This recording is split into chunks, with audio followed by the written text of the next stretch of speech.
गजब करे चुका है। ये पूरी सिंध जे रोडन जा पत्थर भी खाई चुका है। ये गटर जो पानी भी पी चुका है। न सिर्फ एतरो बल्कि रोजगार ते दाड़ो भी हणी चुका है। सिंध जे रोजगार ते दाड़ो भी हणी चुका है। रोज बरोज बेरोजगारी में इजाफो थींदो रहे पियो।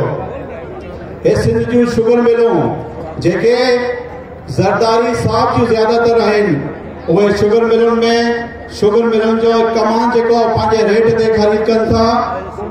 खंड की कीमत बेताशा वधाईंदा रहन था। इन वक्त सिंध के अंदर खाद का बहरान है।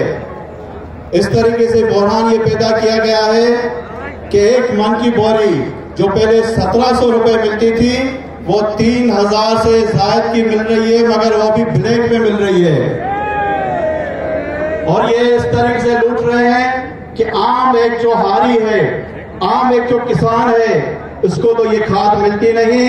अपने जालों में ये खाद बांटते हैं, वो भी 3000 से ज्यादा रकम लेकर अपने छोटे वडेरों को ये खाद बांटते हैं। ठट्टा की जमीनें जरदारी साहब अपने दामाद को पेश कर रहे हैं। अभी ये बात सुनने में आई है कि 5000 एकड़ जमीन जो है जरदारी साहब अपने दामाद को पेश कर रहे हैं। ठट्टा की जो शुगर मिल है वो शुगर मिल काफी अरसे से बंद है। इन्होंने क्या किया कि उस शुगर मिल को खरीद किया, उस शुगर मिल पे कर्जा लिया बैंक से, और उसके बाद वो शुगर मिल वहीं पर है और ये फरार हो गए यहाँ से। दोस्तों, ये ज्यादती ना सिर्फ कराची के साथ है बल्कि पूरी सिंध के साथ है, पूरे सूबे के साथ है। और कराची सूबे का दिल है, कराची सूबे का दिमाग है। हम इस दिल से अलग नहीं हो सकते, हम इस दिमाग से अलग नहीं हो सकते, हम अपने खून से अलग नहीं हो सकते।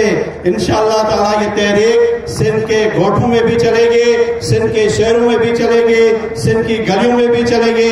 इंशाअल्लाह ताला हम और आप मिलकर इन जालिमों से, हम और आप मिलकर इन गासिबों से अपना हक जो जरूर छीन कर लेंगे।